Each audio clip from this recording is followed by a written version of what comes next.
salvados y guardados por Dios Padre a través de la fe en Jesucristo. Les invito entonces para que cada uno sigamos la lectura bíblica, cada uno allí con su Biblia en la mano, nos ubiquemos en la primera carta del apóstol Pedro, primera de Pedro capítulo 1. Vamos a leer inicialmente del 1 al 5. Dice la palabra de Dios. Pedro, apóstol de Jesucristo, a los expatriados de la dispersión en el Ponto, Galacia, Capadocia, Asia y Bitinia, elegidos según la presciencia de Dios Padre en santificación del Espíritu, para obedecer y ser rociados con la sangre de Jesucristo, gracia y paz os sean multiplicadas.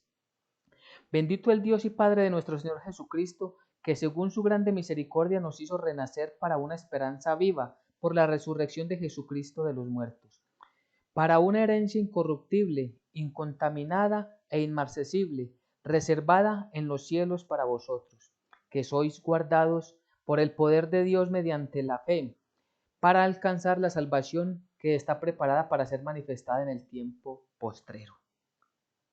Amén y amén. Bien, el tema del día de hoy entonces, salvados y guardados por Dios Padre a través de la fe en Jesucristo. Pedro, el apóstol que más es nombrado en los evangelios, un hombre que fue pulido por la mano poderosa de Dios, un hombre que pasó de ser pescador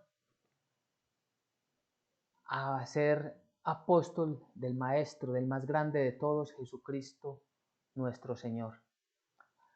Y él, para llegar para alcanzar esa estatura de fe, esa estatura espiritual, tuvo que pasar por muchos momentos difíciles en su vida, porque la misma transformación de su carácter tenía en sí misma dificultad para el apóstol.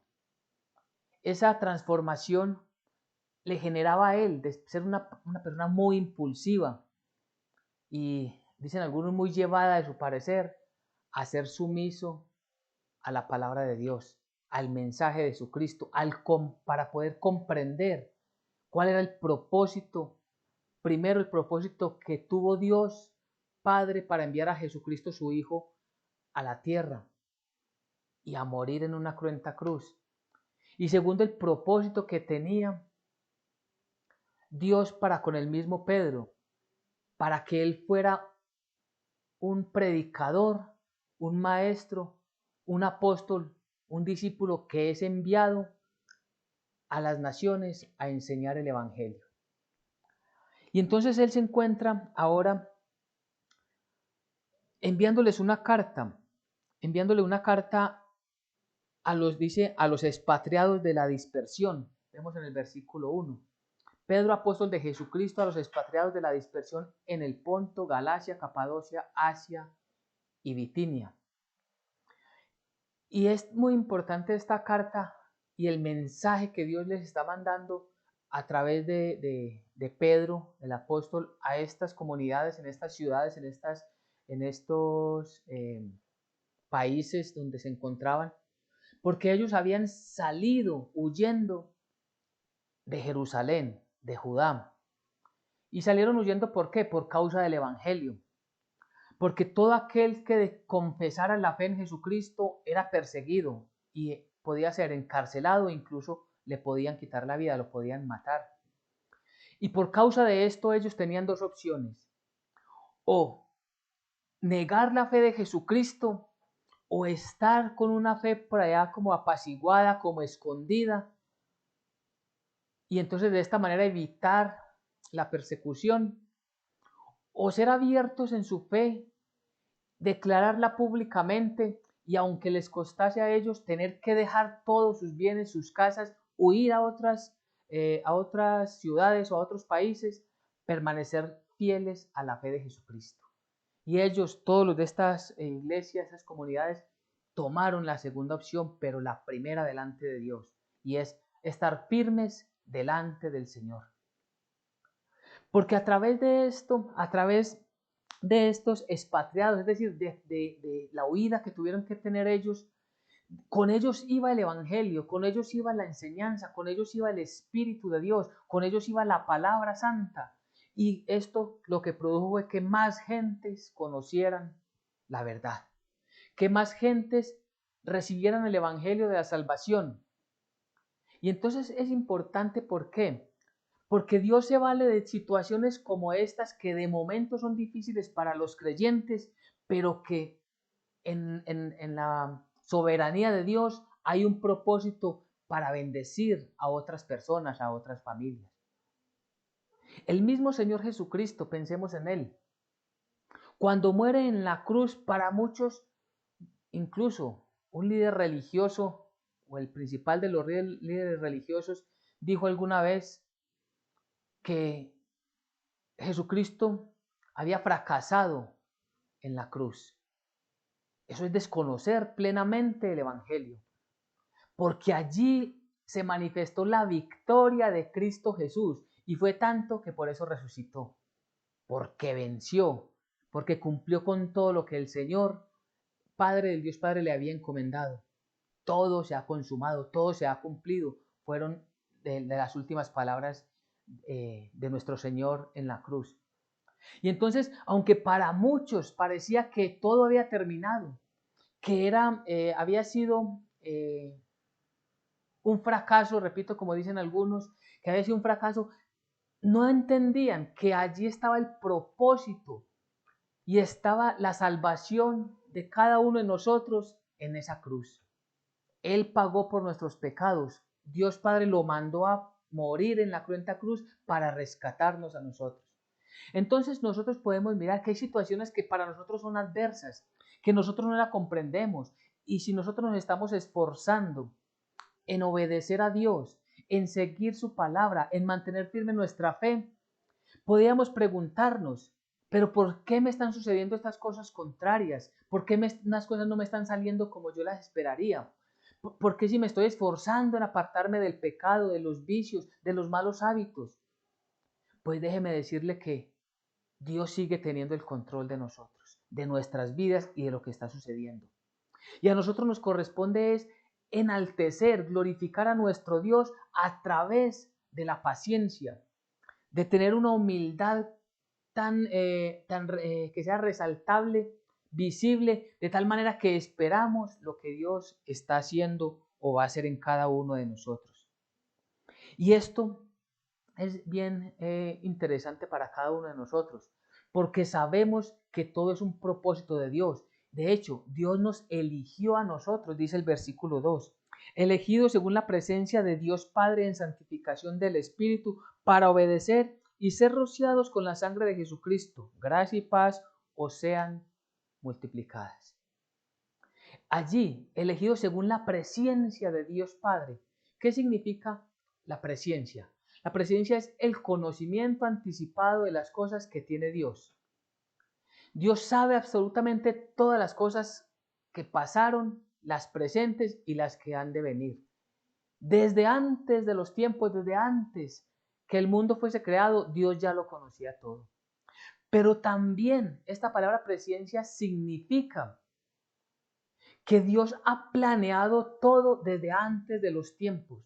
Es decir, Dios no está en la mitad del camino acomodando las fichas según cómo se vayan dando las cosas en la tierra o según cómo se vayan dando las cosas en nuestras vidas. No, Dios ya tiene organizado todo ese plan de salvación para ustedes y para todos nosotros. Es decir, Dios no está experimentando a ver qué resulta.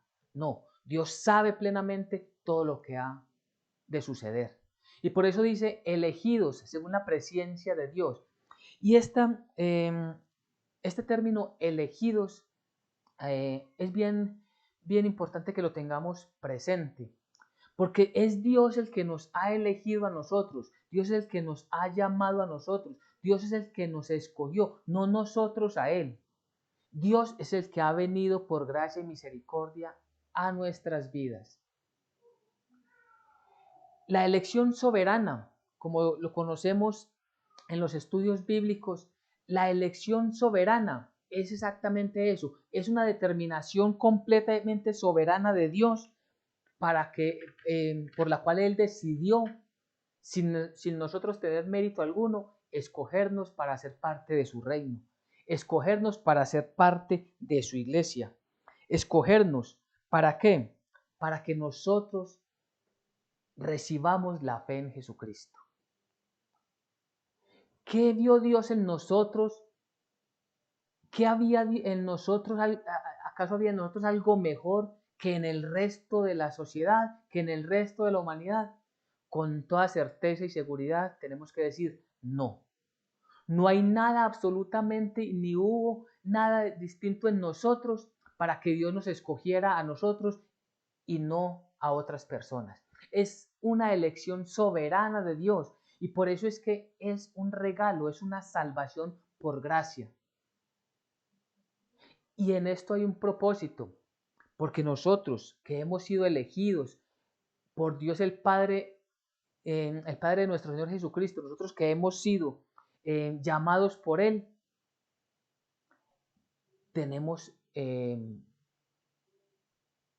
escuchar su palabra para obedecerla, porque el propósito, allí está en el versículo 2, para obedecer y ser rociados con la sangre de Jesucristo, gracia y paz os sean multiplicados. Es decir, Dios nos elige según la presciencia, según el conocimiento anticipado de Él. Él decidió desde allá, desde antes desde la eternidad pasada, para tratar de explicarlo mejor, desde la eternidad pasada, nos escoge. Él en el conocimiento sabe lo que necesitábamos, nos da todo absolutamente y nos santifica a través del Espíritu. Esa santificación nos la da el Espíritu Santo. ¿Para qué? Para que obedezcamos a su palabra, para que obedezcamos al llamado. Ese es el llamado irresistible. Dentro de las doctrinas bíblicas está lo que es la elección soberana y el llamado irresistible. Todo esto nos trae, ¿por qué? Porque Dios a través del Espíritu Santo nos lleva delante de Él mismo. Y con el propósito de que le obedezcamos, por eso dice que somos rociados con la sangre de Jesucristo. El ser rociados con la sangre de Jesucristo tiene una implicación muy importante.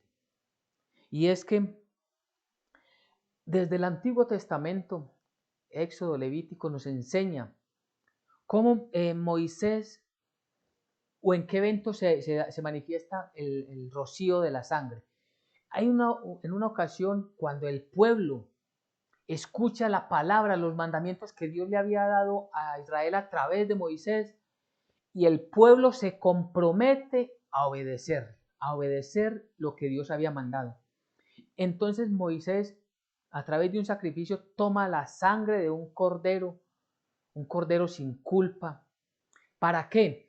Para rociar la sangre al pueblo. ¿Y esto qué es lo que estaba ratificando? Que hay un pacto. ¿Un pacto en qué? En que el pueblo se obligaba, se comprometía a obedecer a Dios. Y Dios sería, para ellos, sería el Dios único que los protegería y los bendeciría. Esa función, esa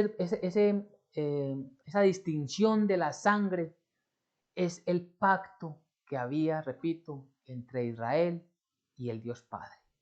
Pues esa misma sangre fue rociada por Cristo Jesús en la cruz del Calvario. Y es un nuevo pacto. Esta sangre está manifestando que se está sellando un nuevo pacto y es el último pacto realmente. Ya no hay más pactos. Y este pacto se realiza entre Jesucristo hombre y Dios Padre.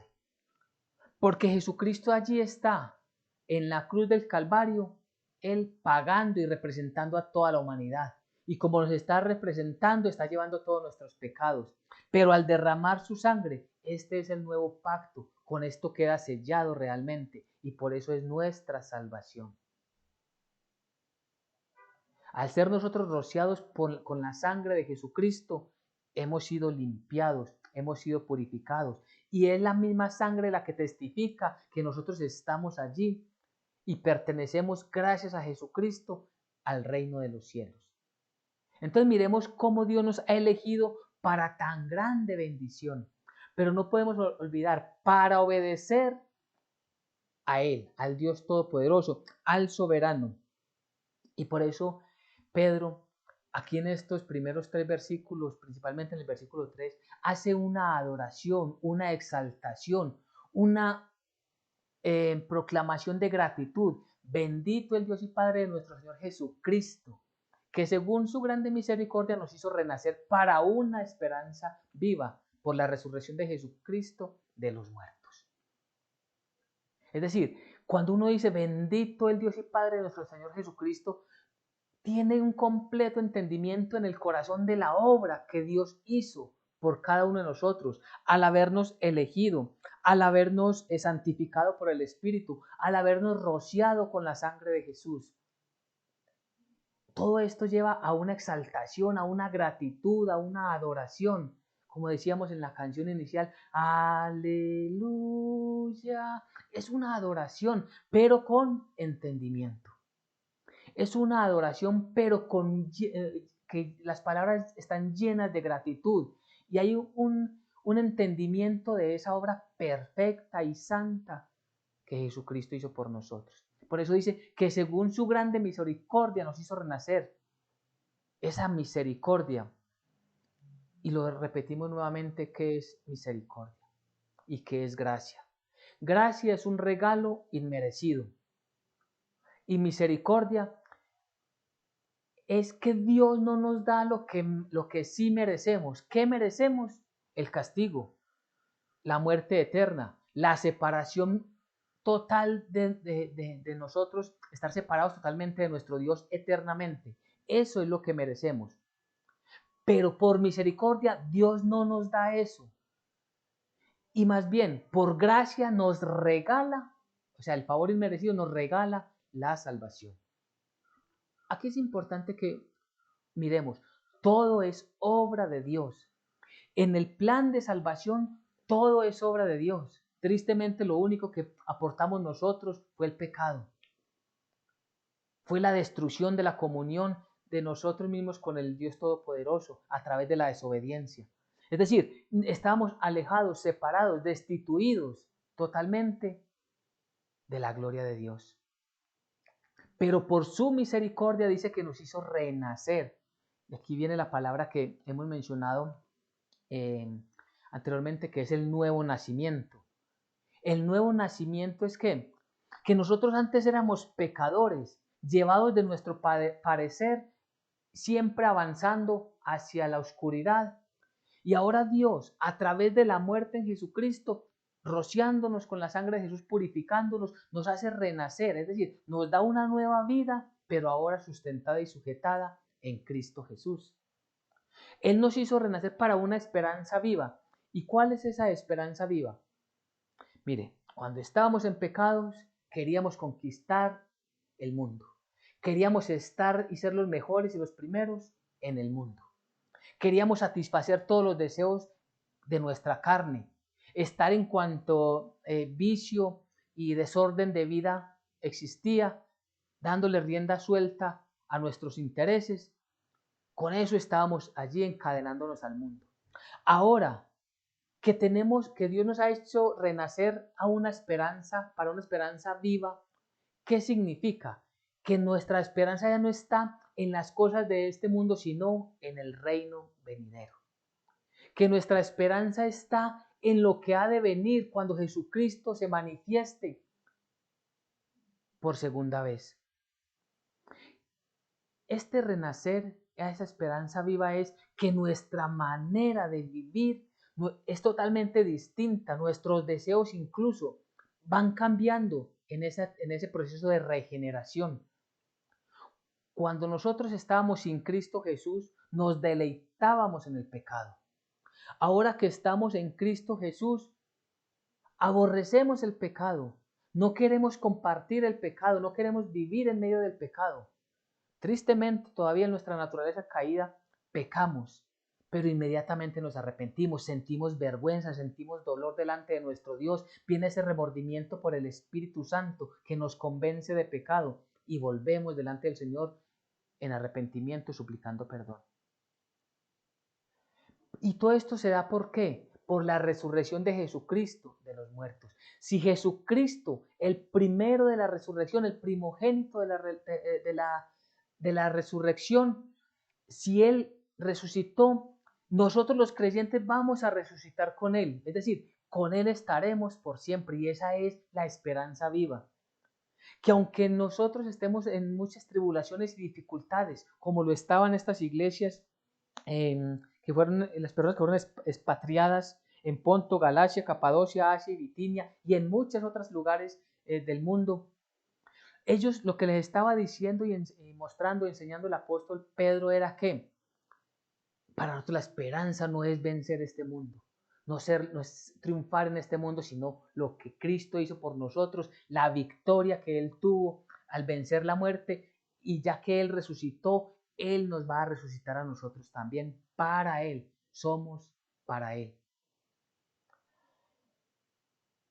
Si Jesucristo no hubiese resucitado, vana es nuestra fe, pero Él ya resucitó y Él está a la diestra del Padre y Él vendrá por su iglesia primero y nos llevará con Él, los que han muerto primero, y luego los que estén o estemos vivos, nos uniremos a ellos para encontrarnos con nuestro Señor Jesucristo en las nubes, dice la palabra de Dios. Pero luego vendrá la segunda venida de Cristo Jesús a la tierra, y allí muchos le van a ver, y muchos que no le conocieron, que no le recibieron, que no lo aceptaron, que no tenían la esperanza viva, sino que estuvieron aferrados a las cosas del mundo, verán con gran tristeza, lamento y lloro que todo lo que decían las Sagradas Escrituras es completamente cierto. Pero ya será muy tarde para muchos. Pero nosotros, realmente nosotros tenemos una herencia incorruptible. Y en esto debemos de poner nosotros siempre nuestra esperanza. Por eso es tan importante que nos zafemos de las cosas que nos atan en este mundo, con la soberanía, la presencia, el gobierno de Cristo en nuestras vidas. Nos vamos zafando de todo aquello que nos quiere mantener esclavos a esta sociedad. Claro, nos restringimos de muchas cosas y por momentos sentimos incomodidades y por momentos pueden haber tristezas, pero tengamos siempre presente que lo por venir es mejor para nosotros que lo que hay aquí. Y por eso adoremos, exaltemos y glorifiquemos a nuestro Dios, porque Él ha guardado esa herencia incorruptible, dice el versículos 4 y 5. Él, el Dios Todopoderoso, nos hizo renacer. ¿Para qué? Para una herencia incorruptible, incontaminada e inmarcesible, reservada en los cielos para vosotros. Todo esto es parte del propósito por el cual Él, el Dios Todopoderoso, nos llamó y nos eligió, nos separó para Él. Porque Él nos quiere dar esa herencia incorruptible, una herencia incorruptible que es a través de Jesucristo. No hay otro camino, no hay otra forma, no hay otra manera, no hay otro método. Cristo Jesús es el único medio para llegar al Padre, para llegar al reino de los cielos. Y Él ha preparado para nosotros, Él comparte con nosotros esa herencia. Una herencia incorruptible, incontaminada, inmarcesible, reservada en los cielos para vosotros. Y es importante, ¿dónde está reservada? En los cielos. No dice que esa herencia es aquí en la tierra, como dicen aquellos que enseñan el evangelio de la prosperidad o la teología de la prosperidad más bien, porque no hay ningún evangelio realmente que venga de parte de Dios que enseñe una prosperidad acá en la tierra. No, dice que está reservada en los cielos para nosotros, los creyentes, vosotros. Les estaba escribiendo el Espíritu Santo a través de Pedro a estas iglesias. Hoy es para nosotros. Esa herencia incontaminable significa que no hay nada que la quite, no hay nada que la dañe, no hay nada que la corrompa, no hay nada que la manche. Es una herencia preciosa en el reino de los cielos. Ese lugar que Dios nos ha preparado allí es sencillamente, pero así como lo expresamos de sencillo, es para mostrar la grandeza, es Dios gobernando nuestras vidas. Nosotros apreciando la plenitud santa de nuestro glorioso Dios y Rey. Y por eso nosotros tendremos allí cuerpos gloriosos, como nos enseña la palabra de Dios. Y todo esto se da ¿por qué? Porque Dios nos da ese entendimiento de su palabra dice el versículo 5, que sois guardados para nosotros, ¿sí? Está hablando, reservada en los cielos para vosotros, que sois guardados por el poder de Dios mediante la fe. Hoy somos guardados por el poder de Dios mediante la fe. ¿Mediante la fe en quién? En Jesucristo. Recordemos el título, el tema del día de hoy. Salvados y guardados por Dios Padre a través de la fe en Jesucristo. Está aquí en el versículo 5, que sois guardados para nosotros, que somos guardados por el poder de Dios mediante la fe, para alcanzar la salvación que está preparada para ser manifestada en el tiempo postrero. La salvación, esa salvación que Cristo nos ha entregado, que Cristo nos ha regalado, esa salvación está ya asegurada. Es decir, ya no hay nada que pueda cambiar nuestro estado de haber sido salvados en el reino de los cielos. Ya posicionalmente estamos en el reino de los cielos, somos salvados en el reino de los cielos. Tenemos un tiempo todavía en esta tierra que no sabemos cuánto es, pero Dios nos está guardando de todo peligro. ¿Para qué? Para que nuestra fe vaya creciendo, para que nuestra fe vaya aumentando, para que nosotros vamos testificando a través de muchas dificultades quizás, a través de tribulaciones o a través de momentos especiales, siempre, no importa el momento, el lugar, la situación, exaltando y testificando el Evangelio de nuestro Señor Jesucristo. Y todo esto será manifiesto en el tiempo postrero. ¿Qué significa? Decíamos ahorita, todo esto, cuando Cristo Jesús venga por segunda vez y sus pies pongan, sus pies toquen el monte de Sión, entonces muchos verán allí que lo que nosotros teníamos en nuestro corazón, esa fe que era genuina, ahora es manifiesta delante de ellos. Y eso nos alegra, eso nos da mucho gozo y eso nos da fuerzas para continuar y estar siempre permanentes en la presencia del Señor, en oración, en estudio de su palabra, en alabanza.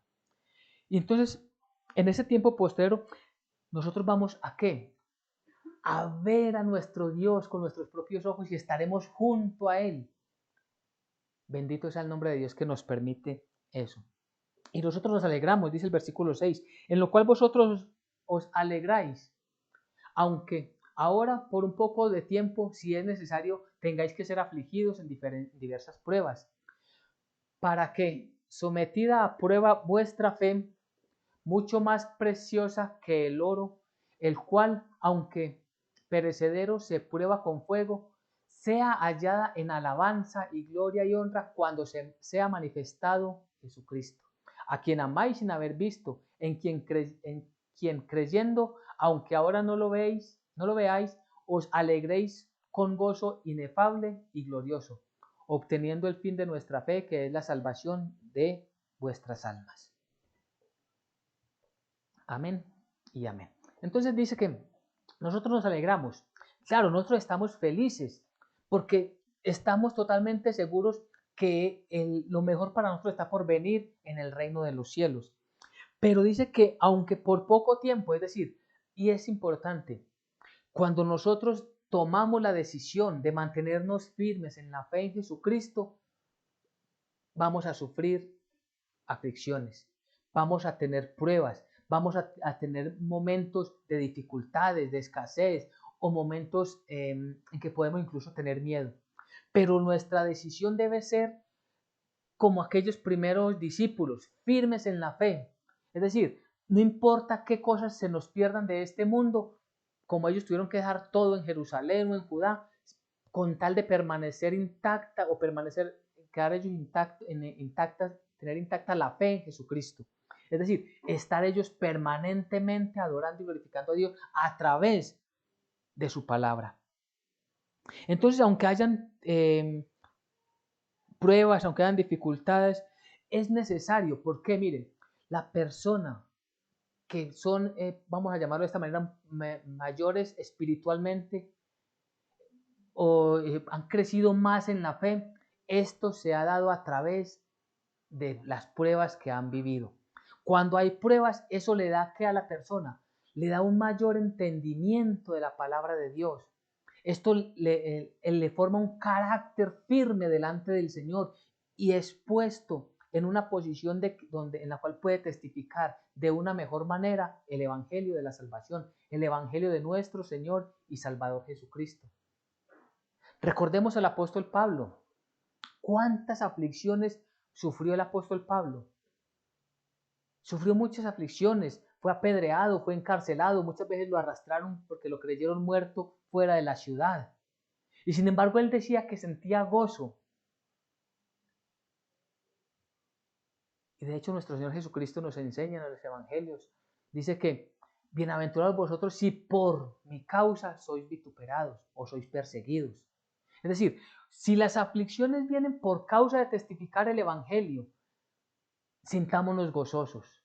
No podemos sentirnos gozosos si sentimos una aflicción, pero esta es causa de una desobediencia, porque más bien puede ser una reprensión de Dios. Me explico.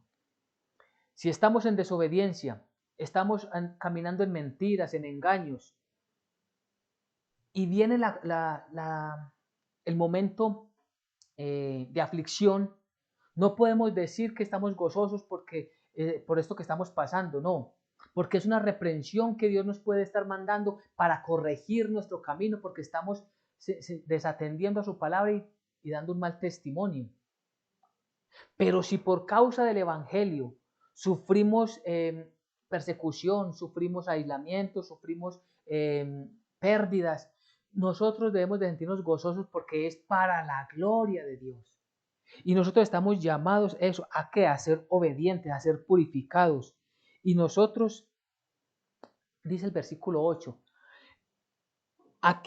nosotros que amamos a Jesucristo, nosotros que queremos exaltarlo y glorificarlo a Él, porque cuando Él venga, cuando nos presentemos delante de Él, vamos a presentarnos nosotros y Él verá las obras y con eso le estaremos glorificando. Señor, es para alabanza y la gloria de tu nombre. Es porque tú me diste las fuerzas para honrarte. Es porque tú siempre estuviste conmigo, Señor. Gracias, Señor. Gracias, bendito Señor. Y nosotros lo amamos hoy sin haberlo visto, pero creemos en Él. Y es lo que nos dice el versículo 8. A quien amáis sin haber visto, en quien creyendo, aunque ahora no lo veis, os alegráis con un gozo inefable y glorioso, obteniendo el fin de nuestra fe, que es la salvación de nuestras almas. ¿Por qué Dios nos dio la fe? ¿Para qué nos dio la fe? Para que tengamos viva esa esperanza de la salvación. Repito, la salvación de nosotros los creyentes ya está asegurada. Y esto entonces nos dice el apóstol Pedro, ¿qué es lo que debemos hacer? Y vamos a leer del versículo 13 al 16.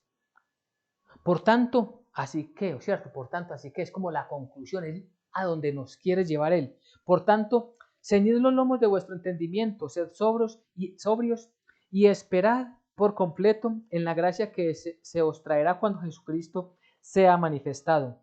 Como hijos obedientes, no os conforméis a los deseos que antes tenías estando en vuestra ignorancia, sino como aquel que os llamó es santo, sed también vosotros santos en toda vuestra manera de vivir, porque escrito está, sed santos porque yo soy santo.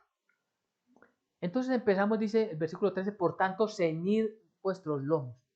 Esto tiene una enseñanza allí desde la tradición judía. Recordemos que ellos vestían unas túnicas largas, pero cuando necesitaban apresurarse o cuando necesitaban hacer algo para impedir que les estorbara la túnica, se la amarraban, se la ceñían, les quedaba más apretada y con esto tenían más destreza. Pues es lo que nos dice el Señor, por tanto, ceñid los lomos de vuestro entendimiento, es decir, estemos muy atentos a lo que estamos viviendo y estudiando. ¿Para qué? Para que nada nos estorbe. Tengamos cuidado con nuestras posesiones, porque las posesiones, nuestros bienes materiales físicos, nuestras riquezas no pueden ser impedimento para nosotros estar atentos a lo que el Señor nos manda. Por eso es ser sobrios y esperar por completo en la gracia que se os traerá cuando Jesucristo sea manifestado nuevamente, cuando Jesucristo sea manifestado por segunda vez. Pero ese entendimiento, ese ser sobrios, lo debemos de tener muy claro nosotros. No permitamos que nada nos estorbe. Mire, ¿qué nos pueden estorbar? Pueden estorbarnos personas que no son creyentes y que nos van sacando de la fe y vamos entrando nosotros en sus filosofías. Nosotros debemos acercarnos a ellos con todo amor y paciencia para enseñarles la palabra y volver inmediatamente a la presencia del Señor en comunidad. Es decir, no compartimos con la sociedad lo que es pecaminoso en la sociedad delante de los ojos de Dios, sino que nosotros testificamos delante de ellos a través del buen comportamiento qué es lo que Dios quiere. Si es un grupo de amigos, pues entonces tenemos que tener ese entendimiento para alejarnos de allí. Tenemos que nosotros saber diferenciar entre lo que es bueno y lo que nos conviene. Muchas cosas, según el mundo, son buenas para nosotros, pero no todas nos convienen. De hecho, Pablo dice, muchas cosas son permitidas, pero no todas son para edificación. Tenemos que tener en cuenta qué es para edificación. Y por eso dice, como versículo 14, como hijos obedientes no os conforméis a los deseos que antes teníais estando en vuestra ignorancia. Es decir, claro, cuando estábamos en nuestra ignorancia, hacíamos y deshacíamos según nuestro criterio y según lo que, dándole rienda suelta a nuestro espíritu, a nuestro cuerpo, lo que queríamos hacer, lo que queríamos tener, lo que queríamos vivir. Pero dice, ya no. Como hijos obedientes, obedientes al Padre, obedientes a la palabra de Jesucristo, obedientes al Espíritu Santo. Allí en esa obediencia nosotros tenemos que vivir. ¿Qué es lo que dice Dios? ¿Qué es lo que manda Dios? ¿Qué es lo que quiere Dios que yo haga? Ya no nuestro comportamiento no es simplemente dándole rienda suelta a nuestro criterio, sino estrictamente a lo que manda Dios a través de su palabra. Por eso dice, sino como aquel que os llamó es santo, sed también vosotros santos en toda vuestra manera de vivir. En nuestra manera de vivir está en el día a día, en lo que hablamos, en lo que escuchamos, en lo que pensamos, en lo que deseamos, la música que escuchamos, los chistes que escuchamos o que decimos. Mucho cuidado con todo eso porque Él dice, sed santos en toda vuestra manera de vivir. ¿Cómo son nuestras reacciones? ¿Cómo están, qué espíritu está gobernando nuestros impulsos? ¿Cómo estamos respondiendo nosotros a una situación contraria? Sed santos porque yo soy santo, dice el Señor. Como aquel que nos llamó es santo, y recordemos la palabra allí en el versículo 3, en el versículo 2, perdón, elegidos según la presencia de Dios Padre en santificación del Espíritu. Entonces nosotros tenemos que vivir acorde a su voluntad, dejándonos pulir. Y recordemos lo que hablamos del apóstol Pedro, un hombre que era impulsivo, un hombre que era totalmente ignorante, un hombre que era totalmente llevado de su parecer, al final termina obediente y sumiso a la palabra de Dios. Eso es lo que tenemos nosotros que hacer. Nosotros tenemos que estar buscando siempre la santidad. Y recordemos que ser santos significa estar separados o apartados para Dios y estar separados del mundo, separados del pecado, apartados del pecado. Como Dios está lejos del pecado, nosotros tenemos que huir del pecado y llegar delante de nuestro Dios.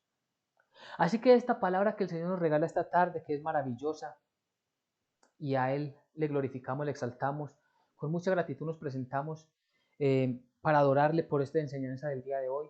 Lo que podemos ir concluyendo es que nosotros, que fuimos elegidos desde antes de los tiempos por el mismo Dios, que hemos sido santificados por el Espíritu Santo, que hemos sido rociados con la sangre del Mesías, con la sangre de Cristo Jesús, todo esto lo debemos de comprender para alabanza de la gloria de su gracia, para enaltecer su nombre, y que desde ahora mismo debemos de esforzarnos en vivir en santidad, es decir, en el día a día, en toda nuestra manera de vivir, esforzándonos en estar apartados de las cosas del mundo. Si tenemos aflicciones, si tenemos tribulaciones, que sean por testificar el nombre de Jesucristo, que sean por glorificar a nuestro Dios y por mantener intacta nuestra fe en Cristo Jesús. Que los sufrimientos no vengan porque estamos en desobediencia, porque estamos en mal testimonio, porque estamos deshonrando a nuestro Señor, sino porque queremos estar firme siempre en su presencia. Amén y amén. Salvados y guardados por Dios Padre a través de la fe en Jesucristo.